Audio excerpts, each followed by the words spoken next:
काशी में एक ब्राह्मण के सामने से एक गाय भागती हुई किसी गली में घुस गई। तभी वहाँ एक आदमी आया। उसने गाय के बारे में पूछा। पंडित जी माला फेर रहे थे, इसीलिए कुछ बोले नहीं, बस हाथ से उस गली का इशारा कर दिया जिधर गाय गई थी।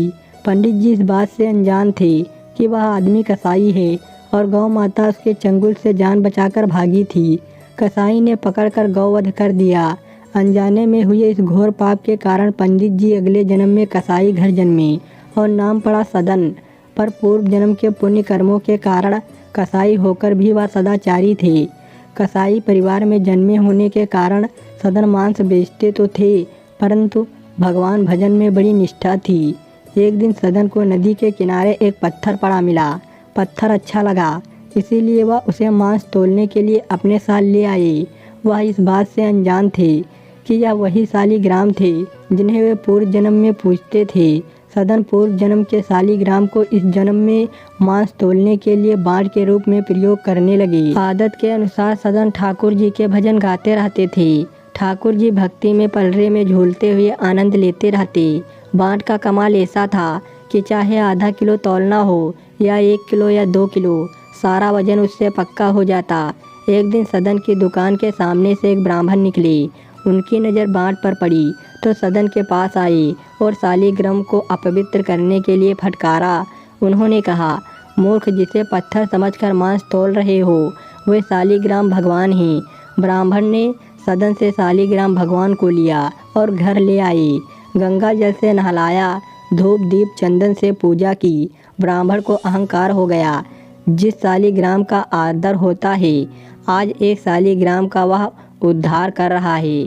रात को उसके सपने में ठाकुर जी आए और बोले, तुम मुझे जहाँ से लाए हो वहीं मुझे छोड़ आओ। मेरे भक्त सदन कसाई की भक्ति में जो बात है वह तुम्हारे में नहीं।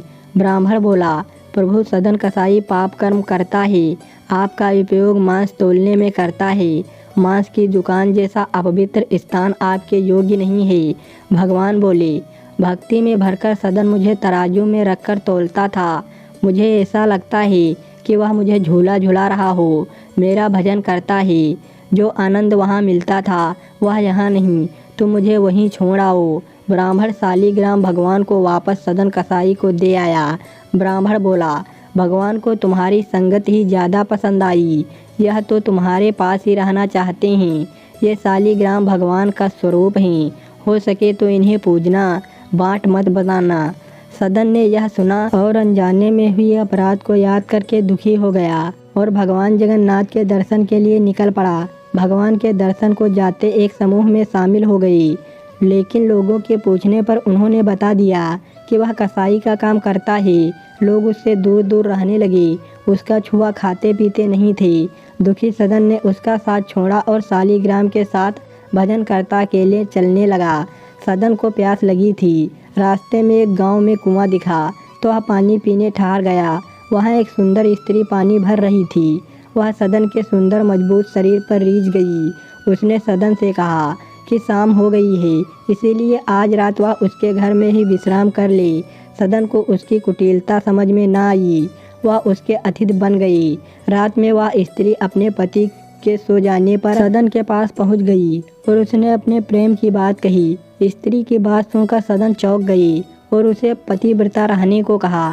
स्त्री को लगा कि शायद पति होने के कारण सदन रुचि नहीं ले रही। वह चली गई और सोते हुए पति का गला काट लाई। सदन भयभीत हो गई। स्त्री समझ गई कि बात बिगड़ जाएगी, इसीलिए उसने रोना चिल्लाना शुरू कर दिया। पड़ोसी उसे कह दिया कि इस यात्री को घर में जगह दी थी, चोरी की नीयत से इसने मेरे पति का गला काट दिया। सदन को पकड़कर न्यायाधीश के सामने पेश किया गया। न्यायाधीश ने सदन को देखा तो सोचा यह हत्यारा नहीं हो सकता। उन्होंने बार बार सदन से सारी बात पूछी। सदन को लगता था कि यदि वह प्यास से व्याकुल गांव में ना पहुंचते तो हत्या ना होती। वह स्वयं को ही इसके लिए दोषी मानते थे, अतः वह मौन ही रहे। न्यायाधीश ने राजा को बताया कि एक आदमी अपराधी नहीं है, पर चुप रहकर एक तरफ से अपराध की मूल स्वीकृत दे रहा है। इसे क्या दंड दिया जाना चाहिए? राजा ने कहा, यदि वह बोलता नहीं है तो दंड अनिवार्य है, अन्यथा प्रजा में गलत संदेश जाएगा कि अपराधी को दंड नहीं मिला, इसे मृत्युदंड मत दो, हाथ काटने का हुक्म दो। सदन का दायां हाथ काट दिया गया। सदन ने अपने पूर्व जन्म के कर्म मानकर चुपचाप दंड सहा और जगन्नाथपुरी धाम की यात्रा शुरू की। धाम के निकट पहुँचे तो भगवान ने अपने सेवक राजा को प्रिय भक्त सदन कसाई के सम्मान से लाने का आदेश दिया। प्रभु आज्ञा से राजा गाजे बाजे लेकर अगुवानी को आया। सदन ने यह सम्मान स्वीकार नहीं किया तो स्वयं ठाकुर जी ने दर्शन दिए और सदन को सारी बात बताई। तुम पूर्व जन्म में ब्राह्मण थे। तुमने संकेत से एक कसाई को गाय का पता बताया था। तुम्हारे कारण जिस गाय की जान गई थी वह स्त्री बनी थी, जिसके झूठे आरोप में तुम्हारा हाथ काट दिया गया।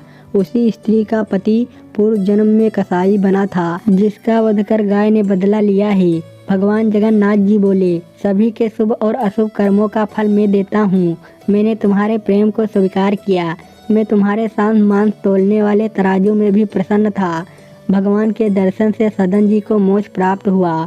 भक्त सदन की कथा हमें बताती है कि भगवान के नाम का गुणगान करना सबसे बड़ा पुण्य है। कहानी अच्छी लगी हो दोस्तों तो लाइक और सब्सक्राइब करिए। धन्यवाद दोस्तों।